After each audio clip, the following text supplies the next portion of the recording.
পাঁচ ওয়াক্ত ফরজ নামাজের পর সবচেয়ে ফজিলতপূর্ণ নামাজ হলো তাহাজ্জুদের সালাত। কোরআনে কারিমে এই সালাতটির কথা আল্লাহ রাব্বুল আলামিন নাম ধরে আলাদা করে উল্লেখ করেছেন। আল্লাহ বলেছেন ওয়া মিনাল লাইলি ফাতাহাজ্জাদ বিহি নাফিলাতাল লাক, অর্থাৎ পাঁচ ওয়াক্ত আবশ্যিক এবং ফরজ যে সালাত রয়েছে এর বাইরে অতিরিক্ত হিসাবে হে রাসূল আপনি রাতের কিছু অংশে দাঁড়িয়ে তাহাজ্জুদের সালাত আদায় করুন।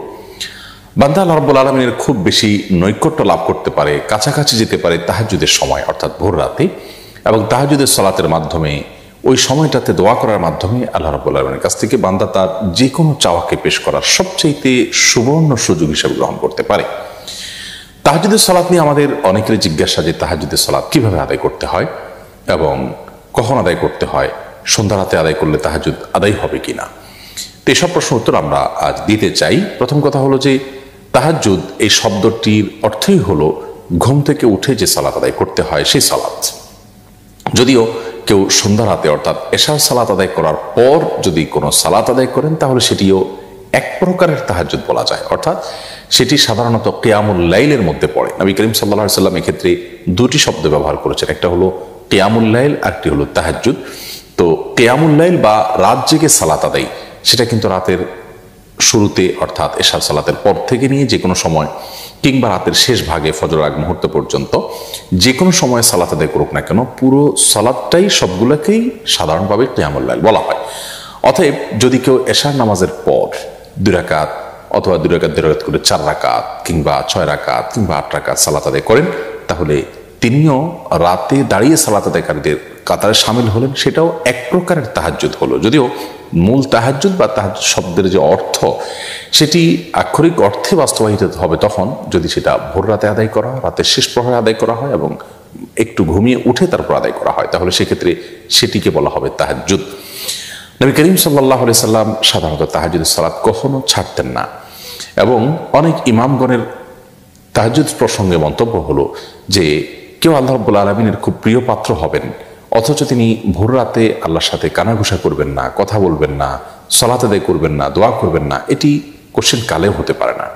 আজকাল নানা কারণে আমাদের জন্য তাহাজ্জুদ বেশ কঠিন হয়ে গেছে। অন্তত আমরা রাতের প্রথম প্রহরে এশার পরে 2 রাকাত বা 4 রাকাত সালাতও যদি আমরা কিয়ামুল লাইলের নিয়তে পড়ি সেটাও ইনশাআল্লাহ বিইذনিল্লাহ মানে এক প্রকারের তাহাজ্জুদ, অর্থাৎ আক্ষরিক অর্থে না হলেও তাহাজ্জুদটা যেহেতু কিয়ামুল লাইলের ক্যাটাগরির সালাত তো সেই হিসাবে এটাও কিয়ামুল লাইল হিসাবে গণ্য হবে ইনশাআল্লাহ বিইذনিল্লাহ। অন্তত এই মানে প্রথম শ্রেণীর না হলেও শেষ শ্রেণীর এই কিয়ামুল লাইলটা অন্তত আমাদের আদায় করার চেষ্টা করা উচিত। তাহাজ্জুদের সালাতটা কি আমরা নফলের নিয়তে করব নাকি সুন্নতের নিয়তে করব? এর উত্তর হলো যে কোনো নিয়ত করলেই আপনার সালাত আদায় হয়ে যাবে। মূলত তাহাজ্জুদ এটি নবী করিম সাল্লাল্লাহু আলাইহি সাল্লাম এটি আদায় করতে নিয়মিত, অতএব এটি সুন্নাহ একটি নামাজ, সুন্নত নামাজ বলা যেতে পারে। আবার ফরজ সালাতের অতিরিক্ত হিসাবে যত সুন্নত আছে সবগুলোকে এক ধরনের এক্সট্রা নামাজ বলা যায়, কিন্তু আমরা সাধারণত নফল বলতে বুঝি হলো সুন্নতেরও বাইরে যেটা মানুষ একান্ত নিজের ইচ্ছা করে সেটি। অতএব ওই বিবেচনায় আমরা বলতে পারি তাহাজ্জুদের নামাজটা মূলত সুন্নত নামাজ, যেহেতু নবী সাল্লাল্লাহু আলাইহি সাল্লাম পড়েছেন, পড়তে বলেছেন বিধায় এটি সুন্নাহ, তার অনুসরণ আমরা করছি সেজন্য এটি সুন্নত নামাজ বলবো। আবার ফরজের বাইরে এক্সট্রা সেই হিসাবে এটাকে নফল বলা যায়, কিন্তু নফল বলার চাইতে সুন্নাহ বলাটা অধিকতর আমাদের বুঝতে সুবিধা হয়, সেজন্য আমরা এটাকে সুন্নাত নামাজ বলবো, কিন্তু নফল নিয়তে করলেও আদায় হয়ে যাবে ইনশাআল্লাহ বিইذনিল্লাহ। তাহাজ্জুদের নামাজ পড়ার পদ্ধতি কি? আমরা এটা নিয়ে অনেক ধোঁয়াশার মধ্যে থাকি। আমরা মনে করি যে প্রথম রাকাতে সুনির্দিষ্ট করে একটা সূরা এতবার পড়তে হবে, দ্বিতীয় রাকাতে অমুক সূরা এতবার পড়তে হবে। মূলত তাহাজ্জুদের নামাজ অন্য 10টা নামাজের মতো, এর বিশেষ কোনো নিয়ম নাই। তবে হ্যাঁ, নবী সাল্লাল্লাহু আলাইহি ওয়াসাল্লামের হাদিস রয়েছে সালাতুল লাইলি ওয়ান নাহারি মাসনা মাসনা, রাত এবং দিনের এই নফল বা এক্সট্রা নামাজগুলো 2 রাকাত 2 রাকাত করে আদায় করতে হয়। বিধায় আমরা তাহাজ্জুদের সালাত 2 রাকাত 2 রাকাত করে আদায় করবো, এটাই হলো উত্তম।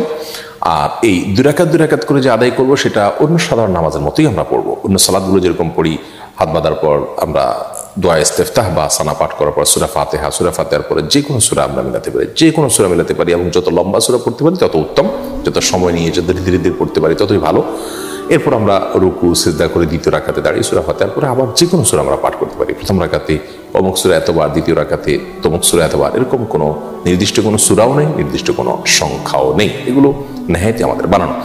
তবে হ্যাঁ, নবী সাল্লাল্লাহু আলাইহি ওয়াসাল্লাম তাহাজ্জুদে সাধারণত অনেক বেশি সময় ব্যয় করতেন। আমাদের আয়েশা রাদিয়াল্লাহু তাআলা আনহা বলেছেন তাহাজ্জুদের যে সালাত ছিল লা তাসআল আন হুসনিহিন্না ওয়া তুলহিন্না, তার সে সালাদগুলোর যে কি দৈর্ঘ্য ছিল, সেগুলোর যে কি সৌন্দর্য ছিল, সে সম্পর্কে আর জিজ্ঞাসা করো না, আর বলো না। তার মানে অনেক সুন্দর ছিল, অনেক দীর্ঘ সময় নিয়ে সালাদ আদায় করতেন। তাহাজ্জুদে আপনি যত সূরা মুখস্থ আছে আপনার, তার মধ্যে সবচেয়ে বড় সূরাটা আপনি পড়েন, একটু সময় নিয়ে ধীরে ধীরে পড়েন, এবং একই সূরা বারবার পড়তে চাইলেও পড়তে পারেন, বা একই রাকাতে কয়েকটা সূরাও পড়তে পারেন। এরপরে দ্বিতীয় রাকাতে একইভাবে যত লম্বা সময় নিয়ে দাঁড়াতে পারেন তত উত্তম। এরপরে রুকু সিজদাতে যত বেশি সময় আপনি ব্যয় করতে পারেন তত উত্তম। সুবহান রাব্বিল আযীম বলতে থাকেন, আল্লাহর কাছে চাওয়াগুলো পেশ করতে থাকেন, সিজদাতে চাওয়া কবুল হয়।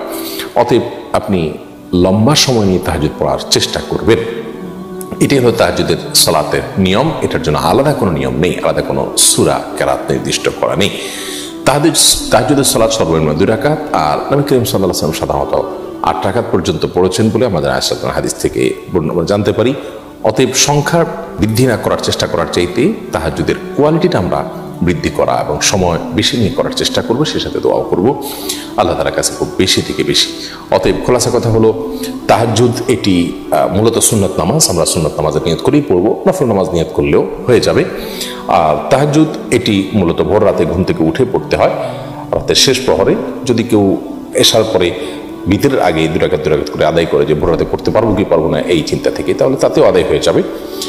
আর যদি কেউ সন্ধ্যা রাত্রে 2 রাকাত করে পড়েছেন, এরপরে বিতির পড়েছেন, আবার ভোর রাতে উঠার তার তৌফিক হয়ে গেছে, তাহলে তিনি তাহাজ্জুদ পড়তে পারেন ভোর রাতে, কোনো অসুবিধা নেই। বিতির পড়ে ফেললে আর যে পড়া যাবে না ব্যাপারটা সেরকম না। যদিও সাধারণ অবস্থাতে ভোর রাতে উঠার সমূহ সম্ভাবনা থাকলে বিতির না পড়ে ভোর রাতের জন্য রেখে দেওয়াটা উত্তম।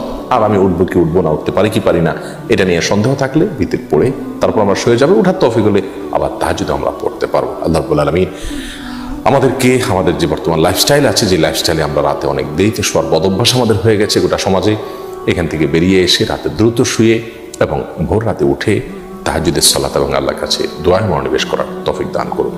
আসসালামু আলাইকুম ওয়া রাহমাতুল্লাহি ওয়া বারাকাতুহু।